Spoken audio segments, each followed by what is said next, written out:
But am I in focus?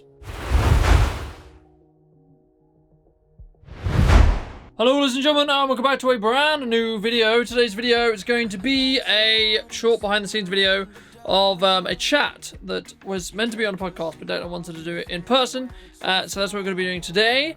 And yeah, it's going to be an interesting video. He's going to take me to a secret location, or a secret location that I've never been before. And this is the first video you would have seen from my brand new haircut, which is very, very nice, very, very cool, very, very awesome. So that's going to be the plan. We're going to pack down. We're taking the usual gear, so I won't be going over that right now. I also don't really have as much time as I would like to have. But yeah, that's going to be the plan. It wasn't 100% sure whether I was going to make a complete vlog out of it, but I think I will. So I'll see you very, very soon. So yeah, off we go. Off we go to... we're going to pop down and see Declan now. So I'll see you very soon. It's a beautiful day. It's a beautiful day. To set the camera down and it all over.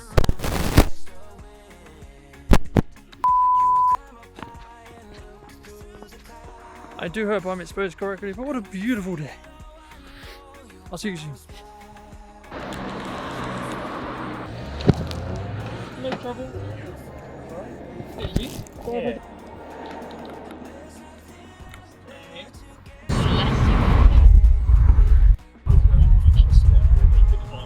The whole thing with people with bows and arrows for anyone who's coming down the David just got like a fisherman's bottom on him.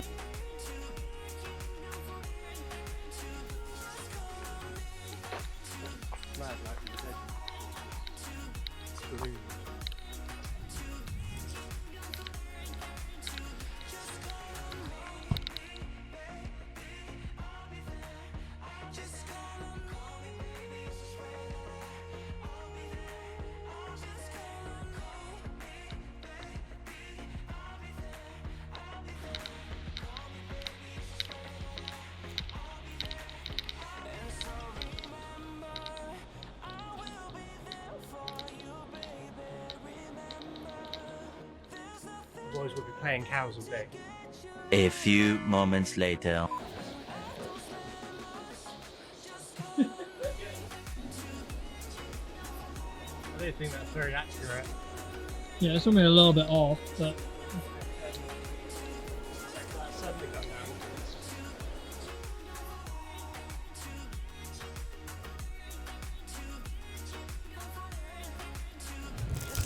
am I being a bit overzealous about it?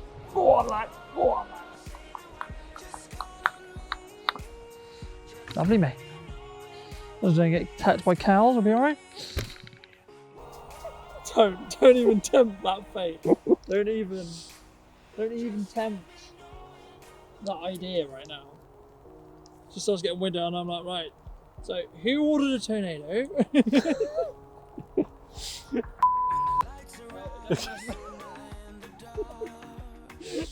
That's how it works. I was a professional once. Or you could cut me out completely and keep you in, and then it would be like blah blah blah, and then it'd just be dead silent. Yeah. Yep. So my name is Declan Spragbury, and I pretty much photograph everything and anything, but mostly I enjoy landscape photography, bit of drone photography as well, but a bit of nature. But yeah, mostly landscapes. Have you ever had, what's your like craziest photo with a drone that you've ever taken? Possibly the one at Eilean Castle in Scotland, just because of the weather. It was about to absolutely lash it down, and there was a big storm brewing like behind the castle, so I thought I'd quickly get the drone up and back down before it just gets drenched. And literally as soon as I landed, picked it up, it absolutely hammered it down. But the sky was like purple. It was amazing. How did you get started in photography? I just took pictures on my phone, really, like like the very first iPhone, and people just kind of commented on Facebook, kind of nice things and saying you've got an eye for it. And a few years later, I just thought, yeah, I'd give it a go. Started giving it a go, and it kind of frustrated me. I wasn't getting what I wanted. Mhm. But I think that's normal for kind of beginners in photography. Mhm. And then a few more years down the line, I ended up getting a half decent camera. And then a few more years down the line, I'm kind of getting the hang of it, I think. Absolutely. With you, have you found there's lots of challenges going into photography and sort of, especially trying to make money from it? I think so. It's quite competitive. I mean, I'd try and offer something that's completely different, Mhm. but I think everybody's trying that angle. But yeah, I mean, it is pretty challenging, but I don't really kind of work within the commercial aspect. I only really do that if it's friends and family asking for like product photography or something like that. But it's mostly I just get up super early or stay out late to watch the sun go down or come up and photograph that at an interesting location. So. Have you found there's anything specifically that you've wanted to capture specifically, like maybe that's a location or kind of style of photography that you haven't done yet that you would really enjoy doing or really want to try? Kind of wildlife photography. I'd really like to catch like a kingfisher with like fish in its mouth, like full frame. But it's quite a lot of money getting like a big old lens to capture that type of photography. But that's something I'd like to do, and just kind of watch nature. Just watch things happen and see what you get. Yeah, you can stay back at a distance, sit down, relax, and just watch things. How did you sort of start out with the whole kind of the business angle kind of thing? Because I think that's a question that a lot of people don't necessarily know the answer to, or necessarily don't know how they transition from I like taking photos to how do I actually make money from it? It kind of, people were just like kind of mostly asking for prints and would like to have like a physical copy of something. So I think that's kind of how I come about kind of making some money from photography. And there's some photographs where I post like a very small amount of photographs I take, and there's some where people have messaged me. I've not put it on my store or online, like my website. I've just put it on like Facebook, and they've messaged saying, "Can I have this as a print?" I was like, "Yeah, sure. I don't particularly like it, but I think it's terrible." Yeah, of course you can. You can have it. Like it's but it means something to people. Photographs give people memories or remind them of certain good times, and that's what I think kind of keeps me doing photography, is kind of inspiring others, keeping others happy. So, yeah. Is there, because I think a lot of people will have found you, because from what I sort of knew, and I think is how I found you, I'm not 100% sure, if I'm honest, but the kind of, I'm going to call it the Spire shot, that may not narrow it down because it's like, you've got like 3 since, but the first one that really went viral for me was a shot that I think you took, I want to say 1.5 years ago, something like that. And it was a shot of the Spire at sunrise that went, from what I can see, extremely viral very quickly. Right? How was that experience for you? Could you like say the story briefly? Like, how did you take the shot? How did you go about thinking about the shot? Yeah. And then also, how did you kind of go viral? Does that make sense? Yeah. So I didn't, at the point of taking, I didn't really have a photography page set up for Facebook. I had my Instagram, but I didn't have anything solid set up. So I think it was like my first image that I posted on Facebook, and I got quite a few kind of likes from that. The story behind that shot goes back to when I was a kid.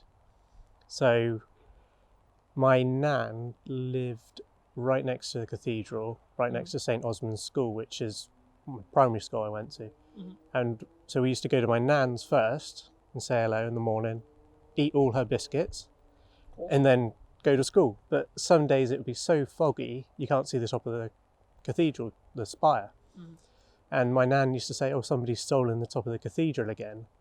And I always thought, no, because when you're a kid, you're a bit gullible. You believe that stuff.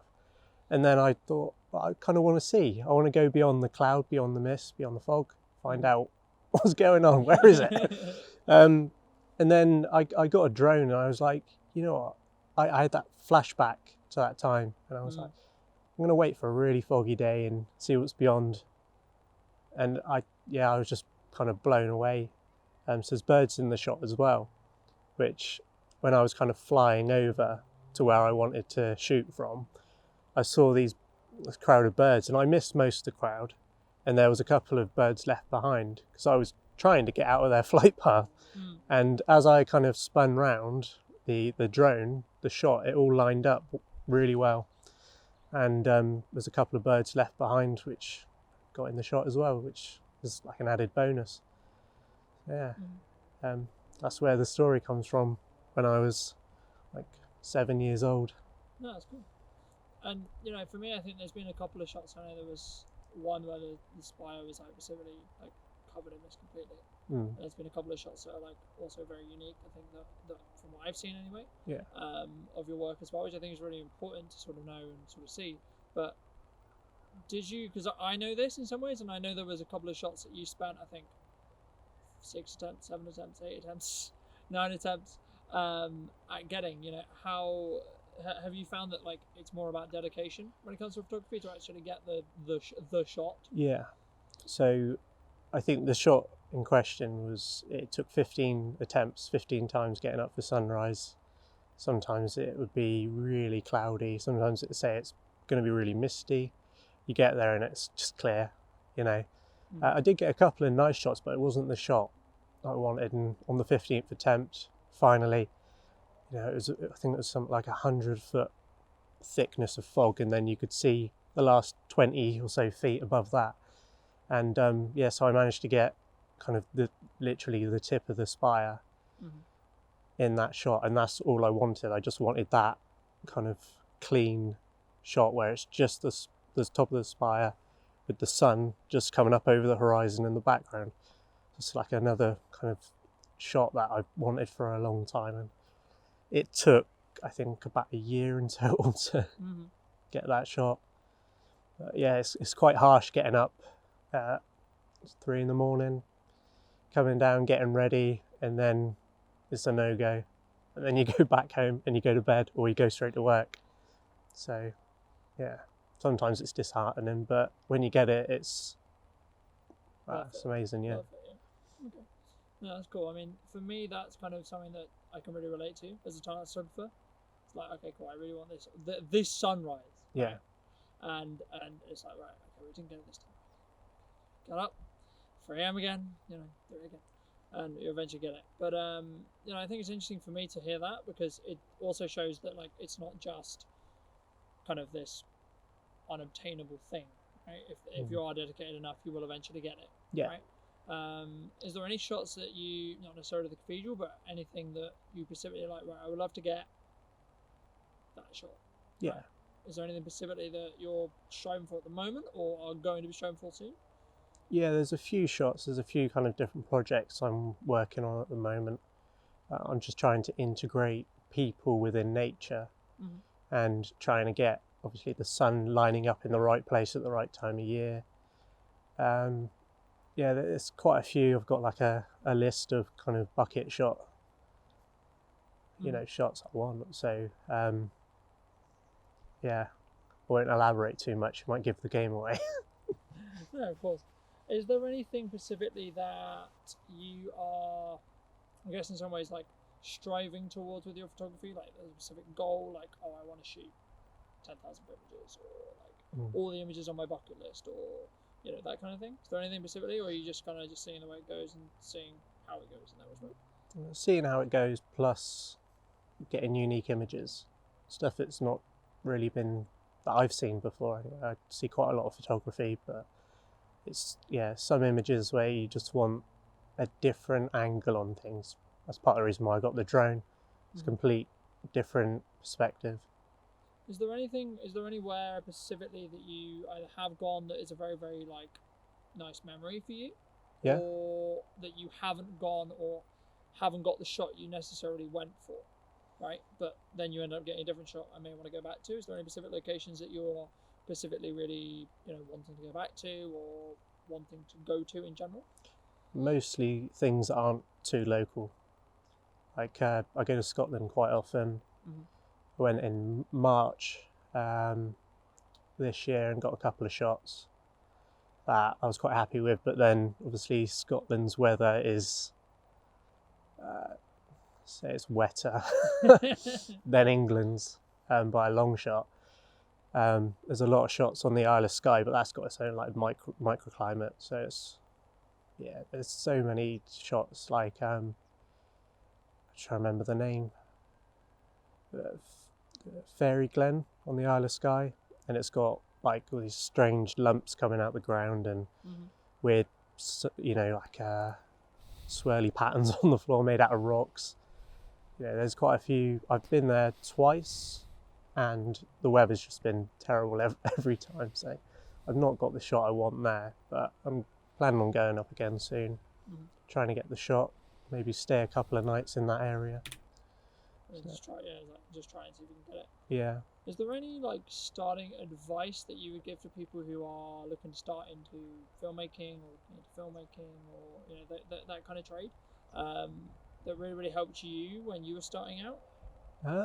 I was quite lucky. So a couple of my friends are really good photographers. Aaron Witherford, he's pretty much the drone king of the South Coast. Jack Ferry, he's incredible portrait photographer, does a lot of fashion stuff. So there's been quite a mix with my friends of what they shoot. So I was quite lucky in that aspect, and I just pretty much learned from them, and it's pretty much just getting out there and shooting, learning your camera. It's those shots I've missed because I've been way too slow because I've been inexperienced with my camera. It's pretty much just get out there, and when it comes to the editing side of things, keep working on it, because it took me well over a year until I was actually comfortable where everything was. So it's a bit of a learning curve. I wouldn't say you'll ever complete photography. I don't think anybody ever will. It's one of those things that you just continually learn, which is what I like about it. Yeah, because for me, it's this kind of like thing you can just try new things with. Like if you get like, I think I've got to a point where you're obviously not completed landscape stuff, but like you've got to a point where you're happy with your landscape stuff. You can go into portrait, you can go into whatever it may be in that respect as well. So I think it's very interesting to sort of hear how people have sort of changed as they've gone into it and as they've developed. As well as really interesting. Have you kind of thought in some ways that you would be where you are today in the respect to like where your social medias are, or where you are as a photographer in the respect to say like a year ago or 2 years ago? No, I didn't know that I'd stick with it, because I get bored quite easily. I'm very fidgety. I'm always kind of eyes are kind of wandering on what next to do. But photography, there's so much about it. I kind of photographing all sorts at the moment, kind of newborn babies, landscapes, portraits, product. Done a bit of video as well, but it's not really my kind of thing. There's so much in photography that just keeps you interested, just as long as you're getting outside or even inside your house. There's so much to photograph. Yeah, absolutely. And I think it's one of those things that you can constantly keep learning from and constantly keep developing. Yeah. As you mentioned before, but is there anything that, as your social medias have grown, you've seen like there's maybe things you don't like, not necessarily photography related, but like certain, expectations or, that kind of thing? I think it's more about the social media, like Instagram and the way that kind of operates. I don't really play the Instagram game. I don't post every day. I'll probably post once or twice a month. I only really post shots that I'm quite happy with. I won't post everything. I won't post not even 10% of what I shoot. Some images I kind of keep for me, as my memory. But yeah, I don't really kind of play too much into numbers and social media. I just I just post whatever I like. But yeah, that's about it. Have you found some people get very hemmed up and they were like, oh, you've only got X amount of followers, so I don't want to shoot you, or I don't want to work with you, or whatever, that kind of thing? I mean, there are people like that out there. I've not really experienced it. I mean, I don't care kind of who you are as long as you're a nice person and you care for your surrounding, other people and nature. That's all I really care about. Like I said, numbers don't mean anything,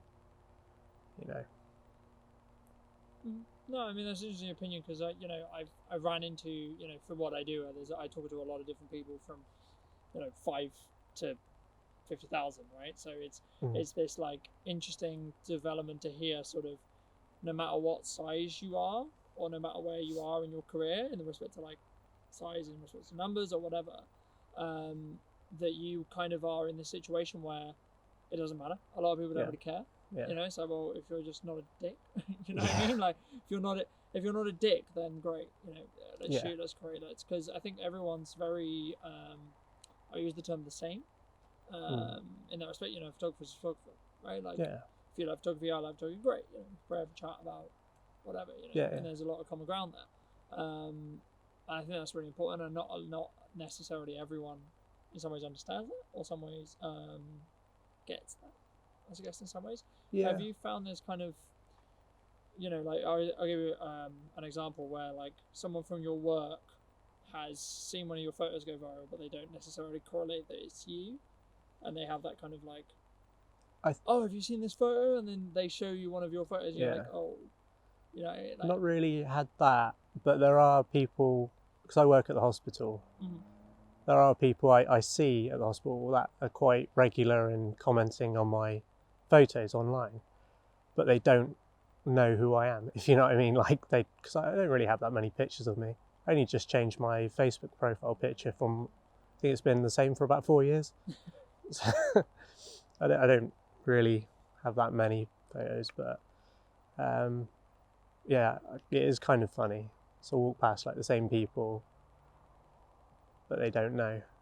They don't realise. And I think for me it was just kind of like, wow, this is a really stunning photo. But I also don't think it matters in some ways as well. Like sometimes, like it depends on if you want to get known for your photography or as a photographer. I think is the difference. Yeah.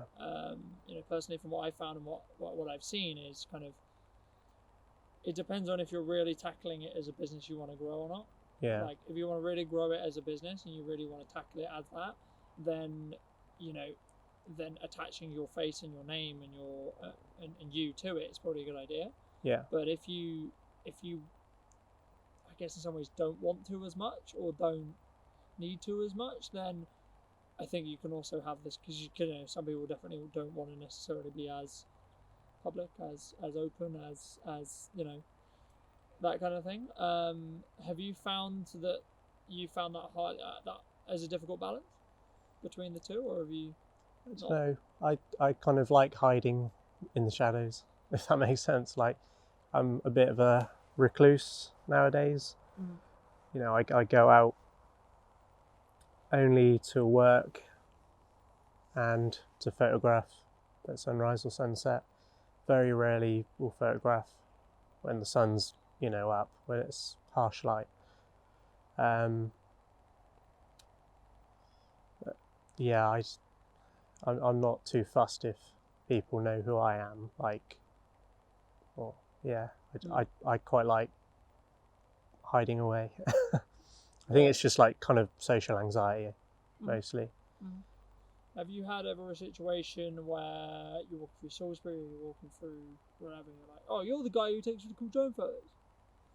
I've had a couple, but not like...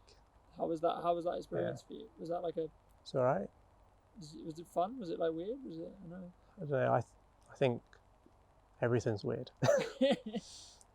But yeah, I mean, it was all right as long as people are nice. Like, yeah, there's just been a couple of instances. That's about it, really.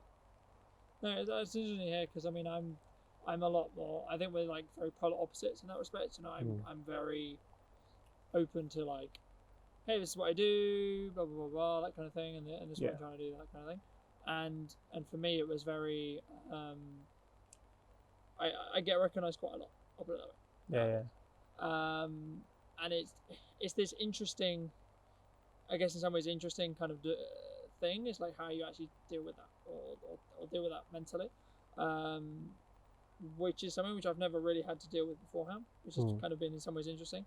But you know, hearing it from your side is also very interesting as well, because you like not a lot of people I can't imagine would necessarily correlate you to you, if that makes sense. Yeah. You know, from the side of like, oh, you took this photo, but you're actually you. Yeah. You know? So yeah. You know, I think that's really interesting. But is there anything that you specifically want to bring up? Because that's kind of everything I wanted to cover briefly in that respect. And I'm fighting the sun, so. I know it's shaping up to be quite a nice sunset. Which is good. Yeah. It's okay, son. Don't worry about it. Okay. I think maybe because I have only kind of recently got into photography, and I mean, I was very apprehensive about actually having a photography page with my name on. So I was very apprehensive about that. But I'm glad I did it. I think it's just the unknowing. I do worry a bit. Not so much nowadays. I think it's helped me be a bit more confident as a person. But yeah, I've only been really kind of photographing for about 2 to 3 years, where probably the past 18 months where I've been relatively happy-ish with my shots and actually understand what I need to do behind the camera to get the image I've envisioned. So I think that's why people don't associate me, because people know, or obviously friends know who I am, and then when it comes to photography, it's like, oh, you do photography now. So they've known me, 26 years as me, and then the photography is more of the past 3, maybe 4 years. Yeah, it's only kind of really, I've been kind of happy the past 18 months with what I'm doing and feel confident with what I'm doing. I should probably enroll on a photography course or something. Might help me understand a bit more. There's tons of stuff out there I don't fully understand how it works. Just make sure I get the exposure right, I guess. Yeah, absolutely. I think it's one of those things where, like, personally for me, I mean, yeah, you could go and get a course, but for me, it's one of those things I'd rather just try and shoot stuff, right? And just try out and like, oh, how do I don't quite know how to shoot a wedding. Okay, let's go shoot a wedding. Yeah. You know what I mean? And that's personally how I've learned everything I can do now, right? And been able to do now, and been lucky enough to be able to give an opportunity to be able to do other things as well after that. But I think that's the best way you're going to learn. Oh yeah. Or one would learn, right? Yeah, definitely. In that respect, to actually learn on the job. So I think in that respect as well. So, yeah. Where for those who don't know you or don't know where they can find your work, where can they find your work? I've got my own website, which is declanspreadbury.com. Instagram, which is at declan.spreadbury, and I think my Twitter is like DeclanJSPhoto or something like that. Twitter don't give you much room to put your full name in, so yeah. Or Facebook, which is Declan Spreadbury Photography. But yeah, that's where you can find me. If you're new to photography, get in contact. I'm happy to chat about photography if there's any kind of problems you run into. So, and I find photography is just great for mental health as well. Yeah. It's just it gives you another excuse to get out, to clear your head, go for a walk, take a camera, and shoot and your mind's in the camera and you're not stuck in your own head. Yeah, absolutely. Is there anything else you want to mention before we wrap up? I think that's it. Thank you very much. No worries. I have no idea how this is going to come out because I'm currently being blinded by the sun, but you know, I'm sure we'll work it out. Yeah.